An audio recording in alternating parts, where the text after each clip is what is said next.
North Korea making stunning new claims of a military breakthrough. Pyongyang apparently test firing a new ballistic missile this weekend. Its longest range, we believe, yet.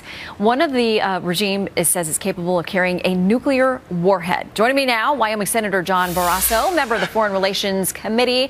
Very dialed into this topic. Senator, good to have you with us. Good to be with you. Thanks. You've just been traveling in the region and talking to leaders there as well. What is the mood?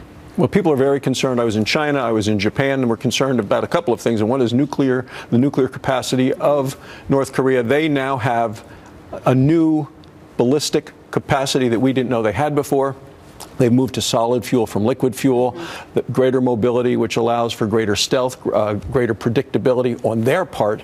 So this is a big deal. I mean, they have more in scope, more in scale, and more in sophistication. The other change is South Korea now has a new president, so things are changing dynamically. But what I heard in China, which was a shift, is they are concerned about North Korea in a different way because they realize that with a capacity that North Korea now has, they could actually attack China as well. So I think North Korea's impact on all of this whole region has changed, and China needs to partner with the United States. Yeah, and it becomes more real when the threat becomes more real. That really impacts your behavior and your decision-making process. I want to play a little bit of what Ambassador Haley had to say about this weekend, and then we'll talk about it. He's in a state of paranoia. He's incredibly concerned about anything and everything around him. I think this was a message to South Korea after the election. And so what we're going to do is continue to tighten the screws. He feels it. He absolutely feels it. Of course, they're talking about Kim Jong-un, the leader of North Korea. When she says tighten the screws, what do we do? They're violating all kinds of UN resolutions. They don't seem to be stopped by anything we've tried over the last, 2 or 3 administrations. So what does that mean? Well, that's why I see China and the United States having overlapping interest right now at this point. And 90% of the money that goes into North Korea goes from China. Much of it has to do with China buying coal from North Korea. So China has now changed their behavior and said we are going to stop buying coal from North Korea, which means that all that money won't be going into North Korea.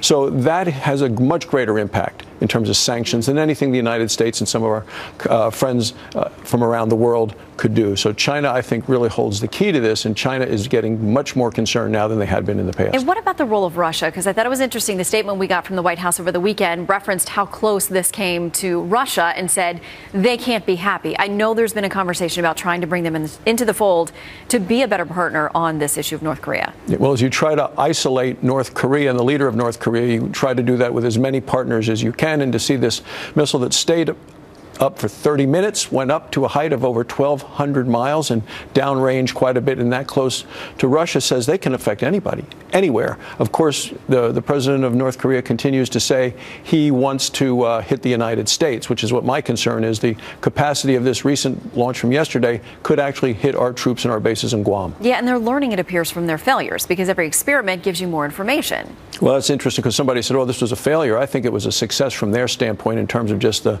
ability to deliver a missile that far and with that capacity. They continue to learn. They've done more testing in the last 3 years than they had kind of in the run-up to that. So we have a new leader there who we know is ruthless, and he needs to continue to be isolated. But the safest thing for all of us, the peace and stability of the world, is to have a peaceful resolution in that area and to have the entire Korean peninsula, North and South Korea, without nuclear weapons. And as that plays out, the president is going on his first international trip as president. He's touching down in very important places, Israel among them, the Vatican. He'll be in Riyadh. What do you think will be his message, or what do you hope he communicates to our allies in that region? Yeah, that we need to work together, and certainly I think the trip to Israel is so critically important to show that he is going to visit our best friend around the world right there in Israel, but also he's going to NATO to talk with NATO leaders about the impact that we are there with NATO as Russia, Vladimir Putin, continues with his aggressive and opportunistic ways to try to break apart NATO. Putin has said he wants to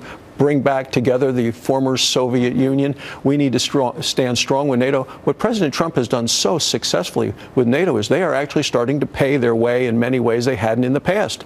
The United States and taxpayers here have been the ones that were the major contributors. He said, look, everybody needs to pay up, and they are doing that. So that was a sign of victory for the United States. Now we're saying, and we're with you against Russia. We could talk about health care and many other things we know you're working on, but thanks for making time for us. Good thanks. to see you, Great to see you again. Thanks for coming in. Thanks for having me. Thanks.